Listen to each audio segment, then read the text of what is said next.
Hello everyone, welcome back to online study. आज की इस वीडियो में बात करने वाले हैं क्लास 9th के साइंस का चैप्टर नंबर 3, जिसमें हम देखेंगे परमाणु एवं अणु। उम्मीद है कि आपने चैप्टर 2 तक वीडियो को देख लिया होगा, जिसमें आपको 4 वीडियो प्रोवाइड कराया गया, 2 थ्योरीज़ के और 2 MCQ फॉर्मेट। तो अगर आपने नहीं देखा है तो ज़रूर चेकआउट कर लीजिए, प्लेलिस्ट बना हुआ है, वहाँ से देख सकते हैं। ठीक है, बुक का PDF मैंने टेलीग्राम पर डाला है, अगर आपको पढ़ना है तो बुक भी पढ़ सकते हैं। तो चलिए फिर शुरू करते हैं आज की इस कमाल के चैप्टर को। तो यहाँ पे देखिए, प्राचीन भारतीय एवं ग्रीक दार्शनिक पदार्थ के अज्ञात एवं अदृश्य रूपों से सदैव चकित होते रहे। पदार्थ की विभाजकता के मत के बारे में भारत में बहुत पहले लगभग 500 ईसा पूर्व विचार व्यक्त किया गया था। भारतीय दार्शनिक महर्षि कणाद ने प्रतिपादित किया था कि हम द्रव्य यानी कि पदार्थ को विभाजित करते जाएं तो छोटे छोटे कण प्राप्त होते जाएंगे तथा अंत में एक सीमा आएगी जब प्राप्त कण को पुनः विभाजित नहीं किया जा सकता है, अर्थात वह सूक्ष्मतम कण अविभाज्य रहेगा। इस अविभाज्य सूक्ष्मतम कण को उन्होंने परमाणु कहा था। यानी सिंपल सी भाषा में बात करें कि एक ऐसा सीमा आ जाएगा जब हम किसी पदार्थ को तोड़ते जाएंगे छोटे छोटे कणों के रूप में, तो लास्ट एक ऐसा सीमा आएगा जब वहाँ से वो विभाज्य नहीं होगा, और उसी अविभाज्य कण को उन्होंने परमाणु का नाम दिया था।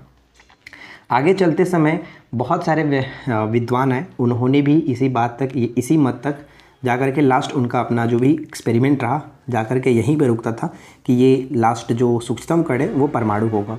लेकिन धीरे धीरे आगे बढ़ते गए और जाकर के फाइनल रिजल्ट मिला, जो कि हम चैप्टर 4 में पढ़ेंगे, जो कि जिसे हम इलेक्ट्रॉन, प्रोटॉन, न्यूट्रॉन जानते हैं। लेकिन चैप्टर 3 में आपको ये कहीं नहीं बताया गया कि उसके भी छोटे कण होते हैं, बस ये समझिए। तो यहाँ पे सिर्फ और सिर्फ परमाणु और अणु के बारे में ही पढ़ना है, तो आगे हमें इसके बारे में जानने की अभी ज़रूरत नहीं है, हम नेक्स्ट चैप्टर में देखेंगे। ठीक है, तो चलिए आगे देखते हैं। और यहाँ पे आप एक और पॉइंट पढ़ेंगे, तथा एक अन्य भारतीय दार्शनिक पकुधा कत्यायाम ने इस मत को विस्तृत रूप से समझाया और कहा कि ये कण सामान्यतः संयुक्त रूप से पाए जाते हैं, जो हमें द्रव्यों के भिन्न भिन्न रूपों में प्रदान करते हैं। लगभग इसी समय ग्रीक दार्शनिक डेमोक्रिटस और ल्यूसिपस ने सुझाव दिया था कि हम पदार्थ को विभाजित करते जाएं तो एक ऐसी स्थिति आएगी जब प्राप्त कण को पुनः विभाजित नहीं किया जा सकेगा। मतलब सेम टू सेम बात इन्होंने भी कहा था, जो भी आते थे यही बात कहते थे कि अविभाज्य जो कण होगा वो परमाणु होगा। ठीक है, लेकिन बात आगे की तरफ बढ़ती गई। 18वीं शताब्दी के अंत तक वैज्ञानिकों ने तत्वों एवं यौगिकों के बीच भेद को समझा तथा स्वाभाविक रूप से यह पता करने के लिए इच्छुक हुए कि तत्व कैसे संयोग करते हैं और क्यों संयोग करते हैं। वैज्ञानिक अंतवा एल लवाइजियर के बारे में आपको पता ही है, जिन्हें हम केमिस्ट्री के फादर के रूप में जानते हैं, क्योंकि इनकी जो एक्सपेरिमेंट थी वो आगे यहाँ पे देखिए लिखा भी गया है कि रासायनिक संयोजन के 2 महत्वपूर्ण नियमों को स्थापित किया, जिसने रसायन विज्ञान को महत्वपूर्ण आधार प्रदान किया। यानी इनका एक योगदान काफ़ी अच्छा माना जाता है, इस वजह से माना जाता है कि फादर ऑफ केमिस्ट्री लवाइजियर थे। ठीक है, तो रासायनिक संयोजन के नियम के अंतर्गत लवाइजियर और जोसेफ प्राउस्ट, ठीक है, जोसेफ प्राउस्ट जो थे, बहुत अधिक प्रायोगिक कार्यों के पश्चात रासायनिक संयोजन के निम्नलिखित 2 नियम प्रदान किए थे। पहला द्रव्यमान संरक्षण नियम था और दूसरा स्थिर अनुपात का नियम था। ठीक है, तो यहाँ पे देखेंगे कि द्रव्यमान संरक्षण का नियम क्या होता है। तो बहुत सारी चीज़ें इसमें दी गई है, जो कि आपको मतलब कि क्लास के फॉर्मेट अगर देखा जाए तो क्रियाकलाप बताया गया है कि क्लास में आपको ये चीज़ करना है। तो फिलहाल हम आपको इस क्लास में नहीं कराने वाले हैं, क्योंकि आप सभी भी बिजी हैं, हम भी बिजी हैं। ठीक है, तो डायरेक्ट हम चलते हैं अपने मेन मुद्दे पे कि द्रव्यमान संरक्षण के अंतर्गत बात ये कहा गया कि द्रव्यमान संरक्षण के नियम के अनुसार किसी रासायनिक अभिक्रिया में द्रव्यमान का ना तो सृजन होता है और ना ही उसका विनाश होता है। सेम टू सेम उसी तरह से जैसे हमने ऊर्जा संरक्षण का नियम पढ़ा कि ऊर्जा का ना तो विनाश होता है और ना ही सृजन होता है, बस एक रूप से दूसरे रूप में ट्रांसफ़र होता रहता है। तो यहाँ पर भी द्रव्यमान के कंडीशन में भी सेम टू सेम वही बात है। ठीक है, इसके बाद आता है स्थिर अनुपात का नियम। 2 नियम उन्होंने सुझाया था, दूसरा नियम ये है। लवाइजियर एवं अन्य वैज्ञानिकों ने इस बात पर प्रकाश डाला कि कोई भी यौगिक 2 या 2 से अधिक तत्वों के निर्मित होते हैं। इस प्रकार प्राप्त यौगिक में इन तत्वों का अनुपात स्थिर होता है, चाहे वो किसी भी स्थान से प्राप्त किया गया हो, चाहे उसे किसी ने भी बनाया हो। जैसे अगर हम बात करें H2O, यौगिक जल में हाइड्रोजन और ऑक्सीजन के द्रव्यमानों का अनुपात सदैव 1:8 होता है। ये कैसे होता है मैं आपको आगे बताऊंगा कि 1:8 कैसे होता है। ठीक है, चलो यहाँ पे दो बात की गई है तो हम आपको समझा ही देते हैं कैसे होता है। जैसे कि देखिए H2O, ठीक है, तो हाइड्रोजन का द्रव्यमान कितना होता है 1, यहाँ पे 2 है तो मैंने इसको 2 से गुना किया, अनुपात स्थिर निकालना है। और ऑक्सीजन की बात करें तो ऑक्सीजन का अगर हम परमाणु द्रव्यमान की बात करें तो हो जाता है 16, क्योंकि ये तो आपको याद करना पड़ेगा, ये तो ऐसे हम समझा नहीं पाएंगे कैसे होता है। तो ऑक्सीजन का द्रव्यमान होता है 16, परमाणु संख्या तो 8 होता है लेकिन द्रव्यमान होता है 16, तो यहाँ पे हो गया 2:16 यानी 1:8। ठीक है, चाहे आप जल को कहीं से भी उठाओ, चाहे वो कोई भी जल हो आपका, मतलब कोई भी जल का मतलब अब ये मत करना कि भारी जल का अलग हो जाएगा। तो ये हाइड्रोजन की मैं बात करूँ, हाइड्रोजन ऑक्सीजन का जो नॉर्मल जल है ये कहीं से भी हो, इसका स्रोत कोई भी हो, अनुपात 1:8 होगा। यही होता है स्थिर अनुपात का नियम। ठीक उसी तरह से आप यहाँ पे अमोनिया को देखेंगे तो चलो मैं अमोनिया पर भी बात कर लेते हैं। अमोनिया का अनुपात सदैव 14:3 होगा। कैसे? तो NH3, अमोनिया NH3 होता है, यानी N का मतलब नाइट्रोजन और इसका परमाणु द्रव्यमान होता है 14। हाइड्रोजन का 1 होता है, 3 यहाँ पे है, 3 परमाणु है इसके, तो 3 से मैंने गुना किया तो 14:3। ठीक है, तो अमोनिया हमेशा 14:3 के अनुपात में दिखेगा। इसी तरह से हम आगे और भी देखेंगे तो यहाँ पे हम पढ़ सकते हैं कि उपरोक्त उदाहरण से स्थिर अनुपात के नियम की व्याख्या होती है कि जिसे निश्चित अनुपात का नियम भी कहते हैं। प्राउस्ट ने इस नियम को इस प्रकार व्यक्त किया था कि किसी भी यौगिक में तत्व सदैव एक निश्चित द्रव्यमानों के अनुपात में विद्यमान रहते हैं। तो एग्जाम्स के लिए इंपॉर्टेंट रहेगा, डायरेक्ट आपसे पूछे कि ये किसका नियम है, तो प्राउस्ट का नियम है। ठीक है, और किस चीज़ के लिए, तो स्थिर अनुपात का नियम है। तो दो चीज़ याद रखिएगा, किसने व्याख्या किया और किसका नियम है। ठीक है, इंपॉर्टेंट रहेगा। जॉन डाल्टन का जो जन्म हुआ था 1766 में इंग्लैंड में हुआ था, बस ये थोड़ा सा पॉइंट है, याद रखिएगा। इनके बारे में थोड़ा सा चीज़ें लिखी गई है कि 1793 में ये जॉन डाल्टन के एक कॉलेज में गणित, भौतिकी, रसायन शास्त्र पढ़ाने के लिए मैनचेस्टर चले गए। इन्होंने अपना काफ़ी समय व्यतीत किया और उसके बाद 1808 में इन्होंने परमाणु सिद्धांत को प्रस्तुत किया। तो यहाँ पे एक पॉइंट याद रख सकते हैं कि 1808 में इन्होंने परमाणु सिद्धांत को प्रस्तुत किया था। ठीक है, चलिए आगे बढ़ते हैं और यहाँ पे पॉइंट पे बढ़ते हैं। देखिए क्या लिखा गया। ग्रीक दार्शनिकों ने द्वारा पदार्थों के सूक्ष्मतम अविभाज्य कण, जिसे परमाणु नाम दिया गया था, उसे डाल्टन ने भी परमाणु नाम दिया। लेकिन डाल्टन ने दो सिद्धांतों को यहाँ पे इंक्लूड करते हुए ये चीज़ों को कहा था, जैसे कि ऊपर में हमने देखा कि डाल्टन का यह सिद्धांत रासायनिक संयोजन के नियमों पर आधारित था। डाल्टन के परमाणु सिद्धांत ने द्रव्यमान संरक्षण के नियम एवं निश्चित अनुपात के नियम की युक्ति संगत व्याख्या की थी। दोनों को मतलब एक साथ मिलाकर के व्याख्या की थी। पहले के वैज्ञानिक तो सिर्फ एक दूसरे के देखा हुआ बातें बोलते थे, लेकिन इन्होंने दोनों चीज़ों को मिलाकर के अच्छे से मतलब व्याख्या करते हुए बताया और इनके अकॉर्डिंग कुछ चीज़ें यहाँ पे बताई गई थी, जैसे कि मैंने नोट कर रखा है। सभी पदार्थ परमाणुओं से निर्मित होते हैं जो कि रासायनिक अभिक्रिया में भाग लेते हैं। सही बात है। परमाणु अविभाज्य सूक्ष्मतम कण होते हैं जो रासायनिक अभिक्रिया में न तो सृजित होते हैं न ही उनका विनाश होता है। तो बाद में इनकी बातें भी जो कि गलत की गई, क्योंकि पर यहाँ पे बात कहा गया था कि परमाणु अविभाज्य सूक्ष्मतम कण होते हैं, लेकिन बाद में इसको नकारा गया और आगे हम चैप्टर में देखेंगे। तो फिलहाल यहाँ तक तो आप समझिए, ऐसा इन्होंने कहा था। दिए गए तत्व के सभी परमाणुओं का द्रव्यमान एवं रासायनिक गुणधर्म समान होते हैं। भिन्न भिन्न तत्वों के परमाणुओं के द्रव्यमान एवं रासायनिक गुणधर्म भिन्न भिन्न होते हैं। भिन्न भिन्न तत्वों के परमाणु परस्पर छोटी पूर्ण संख्या के अनुपात में संयोग कर यौगिक बनाते हैं। तो इनके अकॉर्डिंग कुछ चीज़ें बताई गई थी। देखिए यहाँ पे लिखा भी गया साफ तौर पर कि आप अगले अध्याय में यह अध्ययन करेंगे कि परमाणु में और भी छोटे छोटे कण विद्यमान होते हैं। ठीक है, तो ये चीज़ हम नेक्स्ट चैप्टर में देखेंगे।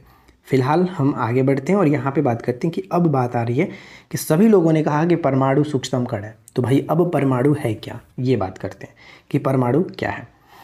तो यहाँ पे देखिए कि जैसे कि सिंपल सा एक आपको उदाहरण के रूप में समझाया गया है, तो हम ये बात करते हैं कि सभी द्रव्यों की रचना, यानी सभी पदार्थों की जो रचना है वो उसका इकाई परमाणु होता है। छोटे छोटे जो सूक्ष्म कण हैं उनको ही परमाणु कहा जाता है। जब कोई भी वस्तु की रचना हम देखते हैं, जो भी हम चीज़ देखते हैं, वो छोटे छोटे कणों से मिलकर के बना होता है, जिसे परमाणु कहा गया। वही बात है कि परमाणु कितने बड़े होते हैं, तो यहाँ पे हम मेंशन किया गया कि परमाणु बहुत छोटे होते हैं, ये किसी भी वस्तु जिसकी हम कल्पना या फिर तुलना कर सकते हैं से भी छोटे होते हैं। लाखों परमाणुओं को जब हम एक के ऊपर एक चट्टे के रूप में रखें तो बड़ी कठिनाइयों से कागज़ की सीट जितनी मोटी परत हमें मिलेगी। ठीक है, परमाणु त्रिज्या को हम लोग नैनोमीटर में मापा जाता है। ये पॉइंट याद रखिएगा कि परमाणु त्रिज्या को नैनोमीटर में मापा जाता है और एक मीटर बराबर 10⁹ नैनोमीटर होता है। तो ये याद रखना है। ठीक है, अब यहाँ पे एक पॉइंट लिखा गया जिसके सापेक्ष आकार बताया गया, तो आप इनको याद रखना चाहो तो रख सकते हो। हाइड्रोजन परमाणु का जो त्रिज्या है 10⁻⁻10 मीटर होता है। यही पूछा जाता है हमेशा। अब बात करते हैं हम लोग आगे। देखिए, जब परमाणु का आकार इतना सूक्ष्म है कि हम इसे नगण्य मान सकते हैं, तो हम इसके बारे में बात ही क्यों कर रहे हैं, क्यों सोच रहे हैं? इसके बारे में इसलिए सोचते हैं क्योंकि हमारा पूरा विश्व ही परमाणुओं से बना है। चाहे हम उन्हें देख नहीं सकें, फिर भी ये हमारे यहाँ विद्यमान है तथा हमारे प्रत्येक क्रियाकलापों पर उनका प्रभाव पड़ता है। अब यहाँ पे हम बात करेंगे कि हम आधुनिक तकनीकों की सहायता से तत्वों की सतहों के आवर्धित प्रतिबिंब दिखा सकते हैं, जिनमें उपस्थित परमाणु स्पष्ट दिखाई देते हैं। किसी चीज़ को यहाँ पे आप कलर पिक्चर इसका देखोगे तो समझ में आएगा। ये छोटे छोटे कण दिखाए गए हैं, परमाणु को व्यतीत किया गया यहाँ पे कि सिलिकॉन सतह का प्रतिबिंब आवर्धित करके जूम करके। ठीक है, अब यहाँ पे बात आता है कि विभिन्न तत्वों के परमाणुओं की आधुनिक प्रतीक चिन्ह क्या थी। कैसे समझेंगे कि ये किसका परमाणु है, ये किसका प्रतीक चिन्ह मतलब दिया गया था। डाल्टन ऐसे प्रथम वैज्ञानिक थे जिन्होंने तत्वों के प्रतीकों का प्रयोग अत्यंत विशिष्ट रूप में किया। यहाँ पे देखिए, इनके जो शिष्य थे जिनको हम लोग बर्जीलियस के नाम से जानते हैं, बर्जीलियस ने तत्वों के ऐसे प्रतीक का सुझाव दिया था जो उन तत्वों के नामों के एक अक्षर या फिर दो अक्षरों से प्रतीत होते थे। जैसे कि हाइड्रोजन, कार्बन, ये ऑक्सीजन, ये तो मतलब नहीं समझा पा रहे हैं, हम नहीं देख पाएंगे। लेकिन आयरन को उन्होंने आई से दिखाया, कॉपर को सी दिखा दिया, सीसा को लेड जैसे एल दिखाया, सिल्वर को एस दिखाया। इसी तरह से इन्होंने कुछ तत्वों को प्रतीक के रूप में बताया था कि ऐसे ऐसे चीज़ होती हैं। और यहाँ पे प्रारंभ में तत्वों के नामों की व्युत्पत्ति जो है उन स्थानों के नाम से भी की गई जहाँ से वे सर्वप्रथम पाए गए थे। जैसे कॉपर जो है सर्वप्रथम साइप्रस से मिला, तो इसको इसलिए सी के रूप में दिखाया गया था। कुछ तत्वों के नामों को विशिष्ट रंगों से लिया गया, जैसे गोल्ड जो है, गोल्ड मतलब यहाँ पे जैसे कि पीला अर्थ में दिखाया जाता था, इस वजह से। लेकिन IUPAC, आप इसका फुल फॉर्म याद रखिएगा, एग्जाम्स के लिए इंपॉर्टेंट है। International union of pure and applied chemistry, ये फुल फॉर्म याद होना चाहिए। एक अंतर्राष्ट्रीय वैज्ञानिक संस्था है जो कि तत्वों के नामों, प्रतीकों और मात्रकों की स्वीकृति प्रदान करती है। अधिकतर तत्वों के प्रतीक उन तत्वों के नाम अंग्रेजी नामों के एक या दो अक्षर से बनते हैं। किसी प्रतीक के पहले अक्षर को सबसे बड़े अक्षर कैपिटल लेटर और दूसरे अक्षर को छोटे अक्षरों से दिखाया जाता है। यहाँ पे समझ लीजिए, जो कि हम आज देखते हैं, हाइड्रोजन को कैपिटल H से दिखाते हैं। एल्यूमिनियम में दो लेटर आते हैं, तो पहला तो कैपिटल A और दूसरा L, स्मॉल l, तो यहाँ से लिखते हैं AL, ना कि कैपिटल दोनों। ये चीज़ गलत हो जाएगा। जैसे कोबाल्ट आता है तो कैपिटल स्टार्टिंग वाला, दूसरा सब छोटा लिखते हैं, तो कोबाल्ट को CO लिखते हैं, ना कि दोनों कैपिटल, ये कार्बन मोनोऑक्साइड हो जाता है।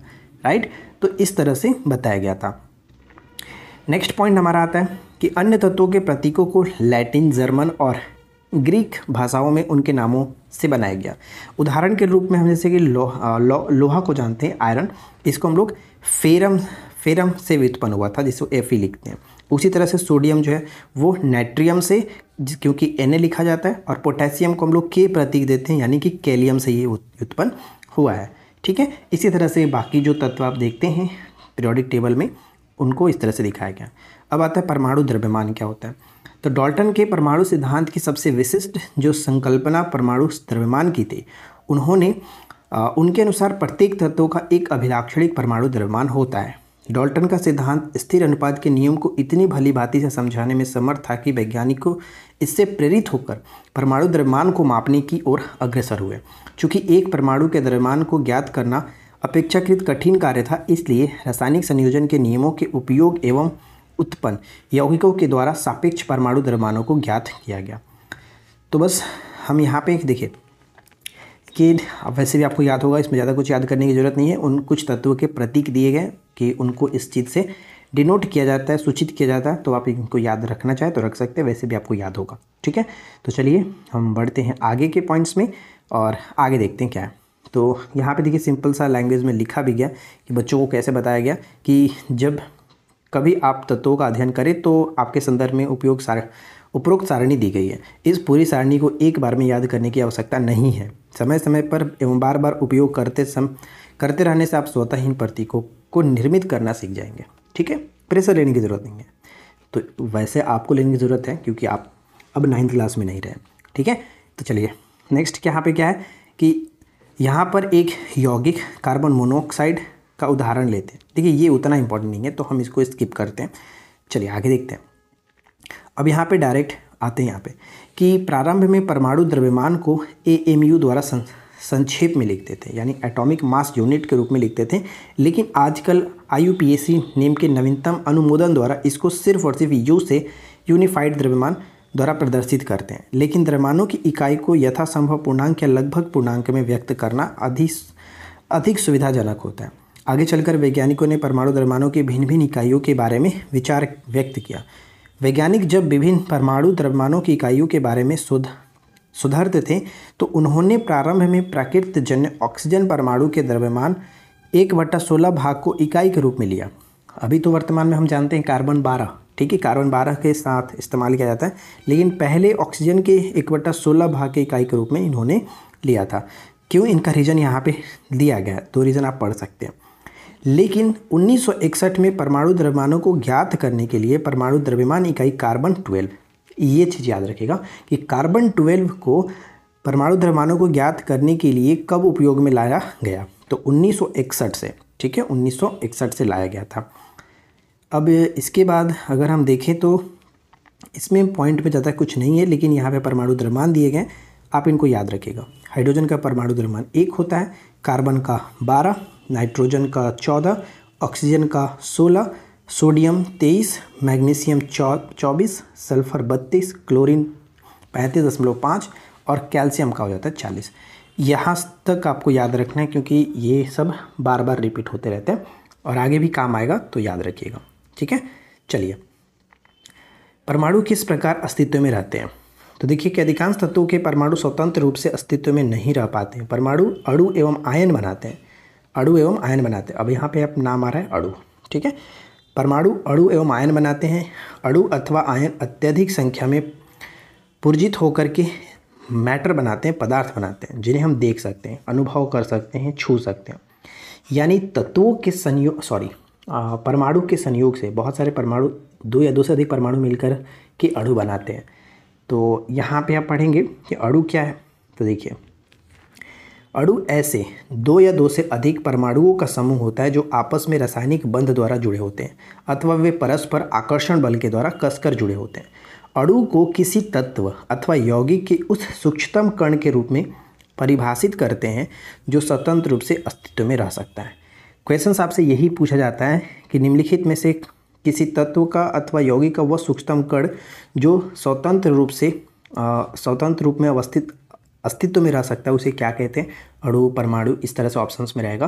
तो अगर स्वतंत्र अवस्था में रह सकता है, अस्तित्व में रह सकता है, तो वो अणु होगा, नहीं रहेगा तो फिर परमाणु होगा। तो ये चीज़ याद रखिएगा, एग्जाम्स के लिए इंपॉर्टेंट रहेगा। ठीक है, अब चलिए बात करते हैं कि तत्वों के अणु क्या होते हैं। तत्वों के अणु यहाँ पे समझ लीजिए, किसी तत्व के अणु एक ही प्रकार के परमाणुओं द्वारा संरचित होते हैं, यानी अणु जो है वो एक ही प्रकार के परमाणुओं द्वारा संरचित होते हैं।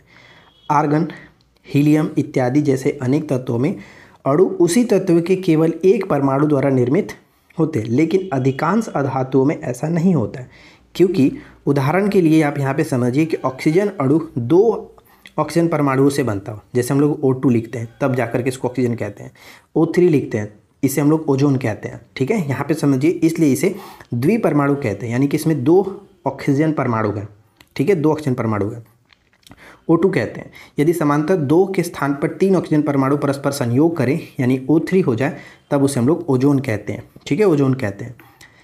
तो यही बात यहाँ पे कही जा रही थी कि किसी संरचना में प्रयुक्त होने वाले परमाणुओं की संख्या को अणु की परमाणुकता कहते हैं। यानी जैसे कि O3 है तो इसमें 3 परमाणु हैं, तो इसे हम लोग अणु की परमाणुकता कहते हैं, अणु की परमाणुकता कहते हैं। समझ में आया? चलिए अब यहाँ पे देखिए लिखा भी गया है कि परमाणुकता क्या है। जैसे अगर आपसे पूछा है कि आर्गन में किस टाइप की परमाणुकता है, तो आप कहेंगे कि एक परमाणु है। जैसे हीलियम में एक परमाणु है, ऑक्सीजन में द्विपरमाणु है, द्विपरमाणुक, ठीक है, द्विपरमाणुक, क्योंकि इसमें O2 है, दो परमाणु ऑक्सीजन के। हाइड्रोजन में भी दो होता है, नाइट्रोजन में भी दो, क्लोरीन में भी दो, फॉस्फोरस में 4 हो जाता है, क्योंकि P4 लिखते हैं ना फॉस्फोरस को, इसलिए। तो जैसे कहा जाए उसे समझिए। क्लियर? अब यौगिकों के अणु के बारे में बात करते हैं, तो ठीक उसी तरह से कि भिन्न भिन्न तत्वों के परमाणु एक निश्चित अनुपात में परस्पर जुड़ करके यौगिक को अणु निर्मित करते हैं। चलिए आगे देखते हैं। इसके बाद हम यहाँ पे देखेंगे कि कुछ यौगिक के अणु कैसे हम लोग निकालेंगे। जैसे कि जल का बारे में मैंने आपको बताया था ना कि 1:8 होता है, द्रव्यमान अनुपात 1:8 होता है। अगर अमोनिया के बारे में बात करें तो 14:13 में ना 14:3 बताता। उसी तरह से कार्बन डाइऑक्साइड के भी निकाल लेते हैं, 3:8 कैसे होता है। तो कार्बन डाइऑक्साइड क्या होता है? CO2, ठीक है, CO2। कार्बन के अगर परमाणु द्रव्यमान की बात करें तो कितना होगा? 12, क्योंकि 6 होता है, 6 दूना 12, हम मतलब दूना लगभग करके याद करते हैं हम लोग, लेकिन जैसे जैसे आप आगे बढ़ोगे तो वे फिर ये दूना नहीं कर सकते हैं। जैसे कि आप देखिए नाइट्रोजन 7, उसका यूनिट होता है 7, यानी कि एटॉमिक नंबर 7 होता है, तो उसका परमाणु द्रव्यमान 14 होता है। ऑक्सीजन 8 तो 16 हो जाता है, और मैग्नीशियम 12 होता है तो 24 हो जाता है। लेकिन सोडियम 11 होता है तो 11 दूना 22 होना चाहिए, लेकिन वो 23 होता है। उसी तरह से क्लोरीन की बात करें तो क्लोरीन होता है 17 पे 17 दूना 34, लेकिन होता कितना है? 17 दूना 34 की जगह पे 35.5 होता है। तो कुछ कुछ चीज़ें जो कि लॉजिकली आप याद रख सकते हो, कुछ चीज़ें जो होती हैं वो आप एग्जैक्ट रट कर याद रखेंगे। तो यहाँ पे मैं आपको बता दूँ कि कार्बन जब इसका परमाणु द्रव्यमान की बात करते हैं तो 12, और ऑक्सीजन की परमाणु द्रव्यमान होता है 16, लेकिन दो चीज़ लगाए तो 16 को 2 से गुना कर देंगे, तो 12:16 दूनी की 32 हो गया। अब इसको हम लोग अगर अनुपात को कटाएं तो यहाँ पे देखेंगे आप कि 8 चौका 32 और 4 12, यानी 3:8 हमें मिल जा रहा है। तो 3:8 यही तो है, इस तरह से निकालते हैं, ठीक है। इस चीज़ को याद रखिएगा, इम्पॉर्टेंट रहेगा। अब यहाँ पे देखिए आयन क्या होता है? आयन तो धातु एवं अधातु युक्त यौगिक आवेशित कणों से बने होते हैं। इन आवेशित कणों को आयन कहते हैं। आयन का मतलब समझ सकते हैं पॉजिटिव निगेटिव, बस यही आयन, ज़्यादा इसमें कुछ नहीं है। अगर पॉजिटिव चार्ज है तो वो धनायन है, अगर निगेटिव चार्ज है तो वो ऋण आयन है। यहाँ पे देखिए कि जिस पर नेट आवेश विद्यमान होता है, यानी आवेशित परमाणु अथवा परमाणुओं का ऐसा समूह जिस पर नेट आवेश विद्यमान होता है, यह ऋण आवेश अथवा धन आवेश होता है, ठीक है। सिंपल सा वही कहा जा रहा है, लेकिन एक चीज़ यहाँ पे याद रखिए कि परमाणुओं के समूह जिस पर नेट आवेश विद्यमान हो उसे हम लोग बहुपरमाणविक कहते हैं। जैसे कि नॉर्मल तो ये धनायन हो गया, आपका Cl अगर हम ले लेते हैं माइनस तो ये आपका ऋणायन हो गया। लेकिन अगर हम इसको प्लस और निगेटिव दोनों देख लें तो NaCl तो आपका मतलब नेट विद्यमान है, नेट आवेश विद्यमान है, तो इसे क्या कहते हैं? इसे बहुपरमाणविक कहा जाता है, बहुपरमाणविक आयन कहा जाता है, राइट। यही चीज़ यहाँ पे कहा जा रहा है। अब यहाँ पे देख लीजिए सब कुछ उसी तरह से क्लियर बताया गया है। अब मेन पॉइंट आता है रासायनिक सूत्र लिखना। ये थोड़ा सा अच्छा है, सीख लीजिए, ज़्यादा कुछ नहीं है, बस थोड़ा सा चीज़ें यहाँ पे याद रखना होता है। देखिए इसमें ज़्यादा कुछ नहीं है, मैं कुछ नहीं बताने वाला हूँ, बस सिंपल सा एक तरीका बताऊँगा, आप समझ जाएंगे। किसी तत्व की संयोजन शक्ति अथवा क्षमता तत्व की संयोजकता कहलाती है। तत्व की जो वैलेंसी इलेक्ट्रॉन होती है, जो किसी भी रासायनिक अभिक्रिया में भाग लेता है उस तत्व के, उसी को हम लोग कहते हैं संयोजकता, ठीक है। अब रासायनिक सूत्र लिखने के लिए सबसे पहले तो आपको ये सब कुछ याद होना चाहिए, ठीक है, कि सोडियम जो होता है उस पर +A मतलब उसका संयोजकता कितना होता है? +1 होगा। उसी तरह से पोटेशियम का 1, सब कुछ याद होना चाहिए, तब जाकर के आप कर पाएंगे। याद रख लीजिए, क्लियर रहेगा, ठीक है। चलिए अब हम डायरेक्ट चलते हैं सूत्र लिखने के क्रम में कैसे कैसे लिखेंगे। इसमें कुछ नहीं है, बस ये अगर याद रहेगा तो लिख पाएंगे। वैसे एग्जाम्स में ये सब तो नहीं पूछ जाता है, लेकिन जानकारी के लिए बस थोड़ा सा नॉलेज रखिए। जैसे कि सरल यौगिकों के सूत्र लिखने के कुछ यहाँ पे नियम बताए गए, तो नियम अगर आप पढ़ना चाहें तो पढ़ सकते हैं, लेकिन जो मैं आपको बताऊँगा बस उस पर ध्यान रखिएगा। आणविक यौगिकों के रासायनिक सूत्र लिखते समय पहले संगठक तत्वों के प्रतीक लिख करके उनकी संयोजकता लिखते हैं, जैसे कि निम्न उदाहरणों में दर्शाया गया। तत्पश्चात संयोजकता परमाणुओं की संयोजकता को क्रॉस करके अणु सूत्र बनाते हैं। जैसे सिंपल देखिए यहाँ पे हाइड्रोजन क्लोराइड का सूत्र आपको लिखने के लिए कहा जा रहा है। हाइड्रोजन क्लोराइड हम जानते हैं HCl होता है, ठीक है, हाइड्रोजन क्लोराइड। तो H ये हो गया और उसके बाद Cl लिखते हैं, हाइड्रोजन और क्लोराइड, ठीक है।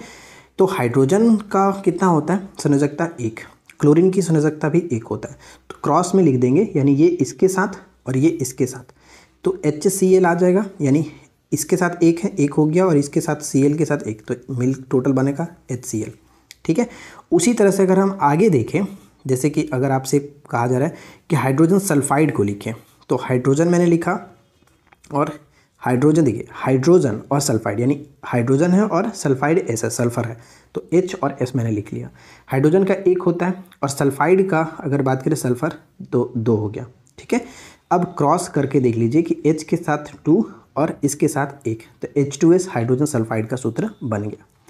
ठीक उसी तरह से आगे देखेंगे तो कार्बन टेट्राक्लोराइड, कार्बन टेट्राक्लोराइड, तो एक कार्बन है और एक क्लोराइड है, तो Cl मैंने लिख दिया। कार्बन का कितना होता है, तो कार्बन का आप कहेंगे कि 4, कार्बन का संयोजकता 4 और Cl का, क्लोराइड का 1, क्रॉस में आप करेंगे तो कितना हो जाएगा CCl4, CCl4, यही तो होता है कार्बन टेट्राक्लोराइड, कार्बन टेट्राक्लोराइड। यहाँ पे देखिए लिखा भी है कार्बन टेट्राक्लोराइड। ठीक उसी तरह से अगर हम यहाँ पे आएँ और देखिए मैग्नीशियम क्लोराइड का भी लिखना हो तो इसी तरह से लिखेंगे Mg, मैग्नीशियम हो गया, क्लोराइड हो गया। मैग्नीशियम की बात करें तो इसका जो आप आयन देखेंगे आवेश ऊपर वाला, तो कितना होता है 2 होता है, 2 प्लस में, और क्लोरीन का 1 होता है। क्रॉस करके देखेंगे तो क्या होगा MgCl2, यानी ये इसके साथ लग जाता है, इसके साथ लग जाता है, बस कुछ नहीं करना है। एल्युमिनियम ऑक्साइड की बात करते हैं, देखिए एल्युमिनियम Al हो गया, ऑक्साइड के लिए हमने O रखा। एल्युमिनियम का कितना होता है, एल्युमिनियम का होता है 3, तो मैंने 3 रखा, और ऑक्सीजन के लिए 2 हो गया। क्रॉस करेंगे तो Al2O3, Al2O3, ये इसके साथ और ये इसके साथ, ठीक है, Al2O3, बस यहाँ पर यही चीज़ लिखा गया। तो ज़्यादा इसमें कुछ नहीं है, सिंपल सा था, आपने समझ लिया। और एक पॉइंट यहाँ पे ध्यान दीजिएगा कि कैल्शियम ऑक्साइड अगर आप लिख रहे हो दोनों के अगर बराबर आ जा रहे हैं, जैसे कि कैल्शियम ऑक्साइड लिखा गया तो कैल्शियम का 2 होता है और ऑक्सीजन का भी 2 होता है, तो दोनों ये तो आपस में वैसे भी कटेगा, तो कटेगा तो सिर्फ और सिर्फ सूत्र हमारा होगा CaO, calcium oxide CaO, right, समझ में आ गया। कैल्शियम हाइड्रोक्साइड इसी तरह से लिखेंगे, तो यहाँ पे लिखा भी है कैल्शियम हाइड्रोक्साइड, आप देख करके समझ लीजिए। आई होप अब तो समझ में आ ही गया होगा। अब आता है हमारा मेन पॉइंट कि आणविक द्रव्यमान क्या होता है। आणविक द्रव्यमान, तो ध्यान से समझिए, किसी पदार्थ का आणविक द्रव्यमान उसके सभी संगठक परमाणुओं के द्रव्यमानों का योग होता है।